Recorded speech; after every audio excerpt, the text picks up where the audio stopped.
CTET primary level परीक्षा में पूछे जाने वाले 10 अति महत्वपूर्ण प्रश्न दिया है कि पहला, बाल विकास के संदर्भ में कौन सा कथन सही है। ऑप्शन फर्स्ट दिया है, सभी बच्चों का विकास एक समान गति से होता है, तो नहीं, ऑप्शन पहला गलत। बी, विकास एक सतत प्रक्रिया है। ठीक, विकास क्या होता है? एक सतत प्रक्रिया होता है जो जन्म से मृत्यु तक चलती है, यानी विकास निरंतर चलती रहती है। ऑप्शन नंबर बी सही। सी, विकास केवल शारीरिक परिवर्तन, नो, सी गलत। और विकास 10 वर्ष की आयु के बाद रुक जाता है, गलत। तो ऑप्शन हमारा B is right answer. Next question, पियाजे के अनुसार 7 से 11 वर्ष की अवस्था कहलाती है। तो जीन पियाजे के अनुसार 7 से 11 वर्ष की कौन सी अवस्था कहलाती है? पहला दिया है ऑप्शन संवेदीगामक अवस्था। तो संवेदीगामक अवस्था क्या होता है? 0 से 2 वर्ष के बीच होता है। और पूर्व संक्रियात्मक अवस्था ये होता है 2 वर्ष से 7 वर्ष के बीच में। मूर्त संक्रियात्मक अवस्था ये होता है 7 से 11 वर्ष। और औपचारिक संक्रियात्मक अवस्था होता है 11 से 18 वर्ष के बीच। तो यानी अवस्था हमारा होता है, तो इसमें हमें पूछा है कि पियाजे के 7 से कितना, 7 से 11 वर्ष की अवस्था। 7 से 11 वर्ष अवस्था किस में है? मूर्त संक्रियात्मक अवस्था में है। तो यानी option number C is right answer.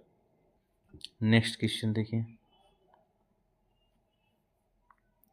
कक्षा में बच्चों की गलतियों को शिक्षक को किस रूप में देखना चाहिए? तो कक्षा में जब गलतियां बच्चे करते हैं तो उसमें शिक्षक को किस रूप में देखना चाहिए? तो ऑप्शन दिया अनुशासनहीनता से, ना, गलत। सीखने की प्रक्रिया का महत्वपूर्ण हिस्सा, ठीक, ये ठीक है। अगला देखिए, कमजोर बुद्धि का प्रमाण, गलत। दंड देने का कारण, ये भी गलत। यानी हमें ऑप्शन बी अच्छा लगा।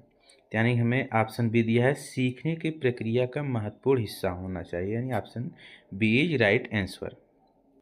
नेक्स्ट क्वेश्चन देखिए, समावेशी शिक्षा का मुख्य उद्देश्य है, यानी समावेशी शिक्षा का क्या उद्देश्य है? देखिए ऑप्शन दिया, केवल मेधावी बच्चों को पढ़ाना, गलत।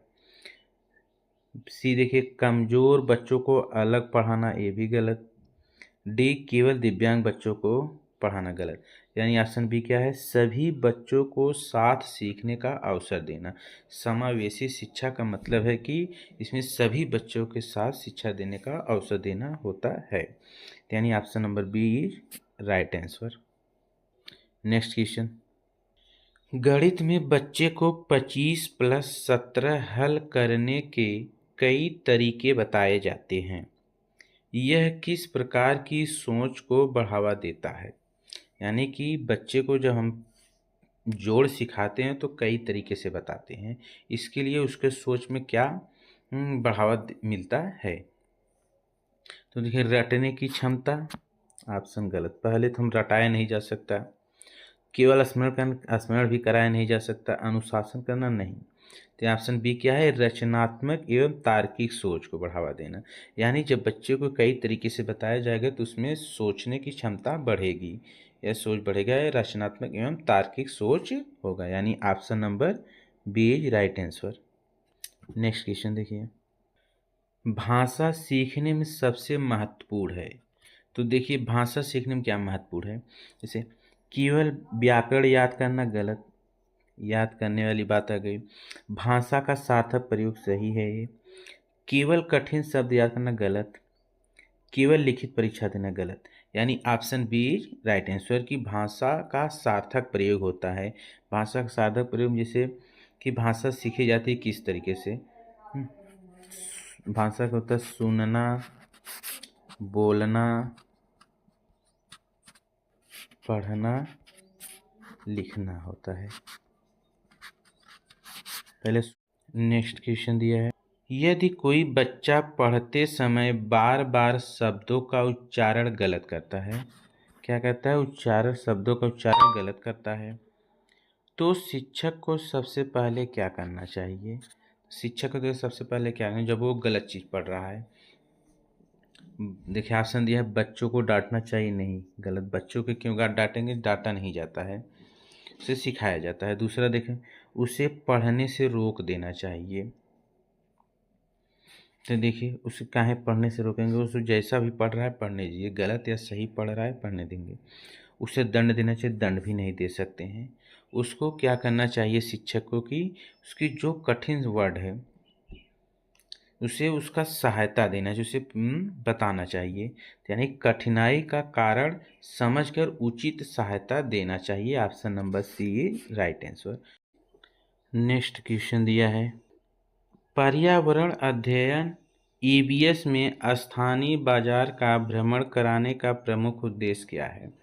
तो देखिए ऑप्शन दिए बच्चों को छुट्टी देना, ऑप्शन बी वास्तविक जीवन से सीखने का अवसर देना, केवल मनोरंजन करना नहीं, पाठ्यपुस्तक में से बचना नहीं, बच्चों को छुट्टी देना नहीं। बच्चों को जब भ्रमण कराएंगे तो उससे क्या होता है कि वास्तविक जीवन सीखने का अवसर प्राप्त होता है। तो यानी option number B is right answer. Next question, निम्न में से कौन सा बाल केंद्रित शिक्षण का उदाहरण है? किसका बाल केंद्रित शिक्षण का उदाहरण क्या है? शिक्षक लगातार व्याख्यान देने, गलत बात। बच्चे प्रश्न पूछे और गतिविधियों में भाग ले, सही है। बच्चे केवल नोट्स लिखें, गलत। केवल पाठ याद करना, नहीं, गलत। यानी option number B right answer कि बच्चे प्रश्न पूछे और गतिविधियों में भाग लें, इसे बाल केंद्रित शिक्षण कहा जाता है। नेक्स्ट क्वेश्चन, एक शिक्षक द्वारा लगातार आकलन करने का मुख्य उद्देश्य क्या है? एक शिक्षक द्वारा लगातार वो आकलन कर रहा है, उसका उद्देश्य है कि ऑप्शन ने दिया केवल अंक देना, गलत। बच्चों की सीखने की प्रगति समझना, सही। जो आकलन करते हैं उसमें बच्चे को सीखने को प्रगति समझना होता है। बच्चों को डराना चाहिए, नहीं, डराना नहीं चाहिए। परीक्षा की संख्या बढ़ाना चाहिए, नहीं। तो इसमें बच्चे क्या होते हैं कि शिक्षक को लगातार आकलन करते हैं कि बच्चों की सीखने की प्रगति में समझना चाहिए। ये option number B is right answer.